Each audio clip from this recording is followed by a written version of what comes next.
So you sent me a few photos of your collages. Hmm.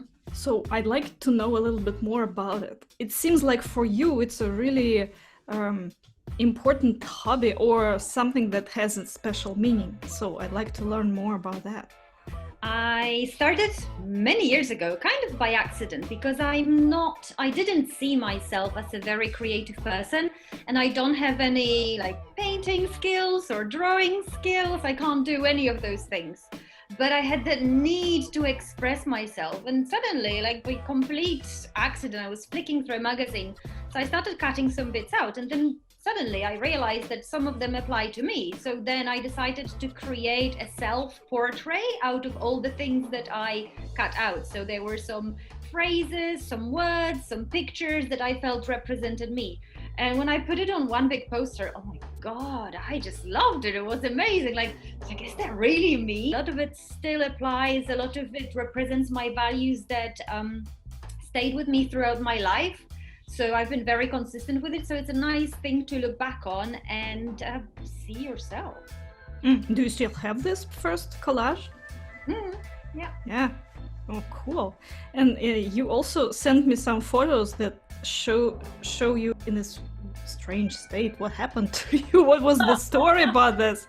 Were you in a Right. hospital or what? He was a friend and he was my former boss. He showed up at the hospital with a pair of scissors, a stack of magazines, and those strange cards, cut-out cards. And he comes in and he says like, oh, I brought these cards for you so you can just cut them out and put them together, and they create those little figurines. And I'm just thinking, are you mad? Like my hands, like I can't move my hands. I'm recovering here. I can't possibly hold the scissors. I'm thinking, what's wrong with you, dude? And it didn't sink in till a little bit later that he had known that about me, that I love to do my cutouts and I love to do my collages.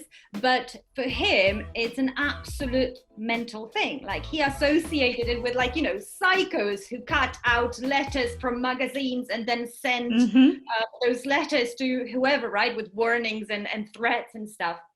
So I he think that, just connected the dots, knowing you and knowing what the collage is all about. This yeah, okay. but he couldn't, like, he didn't want to facilitate my crazy hobby. So he didn't do it in an open way. He just said, well, I brought you some those cut out little figurines, and you have some scissors here. And by the way, I brought you some magazines to read as well. But what So I well, that's realized so later, sweet. right? So I just thought in this roundabout way, instead of, saying it, even though he disagreed with it on a like intellectual and a normal person sort of way level, I felt so recognized. When you think about creating this, how can you describe your state, or what happens with you maybe in the process that you notice, or maybe when you finished? I'm pretty sure something shifts, and I'd like to hear a little bit about that. I find the whole process very therapeutic and very revealing. And there are different stages to creating the collage, and something different happens at every stage.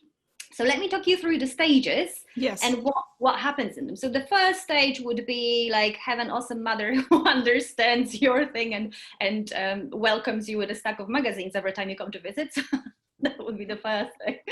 But the actual first step is you just flicking through the magazines. You could be doing something completely different, chatting, watching telly, like not really necessarily concentrating very much on the magazines themselves. You're flicking through them and you see something pop out. And the funny thing is, like the magazines that I use, they're not like psychology magazines or whatever. It's not necessarily something that's very connected to my interests and hobbies. So I've had lots of different magazines. So like Men's Health, Claudia, which is like a Polish version of like housewives magazines or something or the other. So they could be anything, right? So completely unrelated to you. And you just flick through them and you see some words or some pictures pop out, right? So then that's the one that you need to cut out. So the first thing is I just tear them out and put them to the side. I don't look at them again. I just create a pile of the things that resonated with me. And because that's not something that you're necessarily focusing on, I feel like your subconscious mind does the choosing for you. I like to do it in a way where you're not concentrated, when I'm not concentrated on it. I like to do it in a way that is like I'm doing something else and just, they just come. But of course, it can be done in a way with specific intention, right? So I've made them as cards for my friends. I've made them as parts of my calendar to put on the wall. I've made them as decoration. I made them as motivation for myself, like stuff to put in a notebook. So it depends what intention you have. Right? So I like to do it in an unconscious sort of way. So they pop up, I cut them out, put them on one side. Then the second stage is just, cutting them to whatever size you need them to be. So that's also, you're kind of going through it. And I think your subconscious mind is working through them without you thinking too much about it.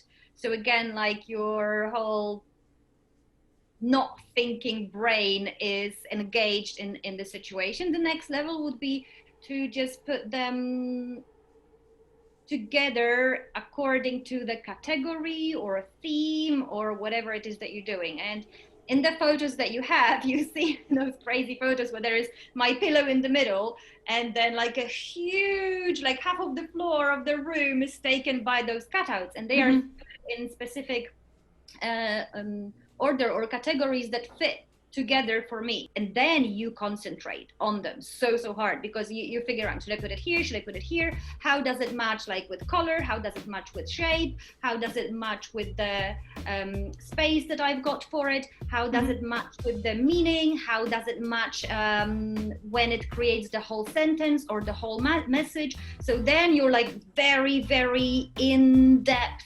with a specific word. So then you look at every single one of those cards and try to fit them. So there is a very, very focused process, which is something that I like very much. Then you of course glue them on, and then you look at the final outcome and you're like, yeah, this is awesome. So I love every single one of them, no matter what emotional state I was when I was making them, because sometimes I'm super happy and I want to commemorate whatever awesome thing is happening in my life right now. Sometimes I'm working on something and this helps me clarify my goals. And sometimes I'm going through something horrible and that's a way to find closure or a way to work through it. So no matter what state I enter the process with, when I come out and I look at the final outcome, I'm really surprised, because it's not what you planned. I don't think you can plan it. So for me, the final outcome always surprises me. Yeah, that's so amazing. And you described two sides of a creative process. I was reading this book and they explain that on one hand, I think they call it Dionysian, from the god of wine, so it's like they spread out, like not concentrated, hopping from one thing to another. And then there is this Apollonian creative process where you kind of finished with this general field, and then you focus on refining the details. So I think it matches perfectly what you explained here with this theory. I have lots of magazines, free magazines for tourists, like beautiful descriptions of the nearby cities. I love to pick them from time to time, because they are really such wonderful photos. Oh, so thank you so much. It was so interesting, and I think it will be a really great episode.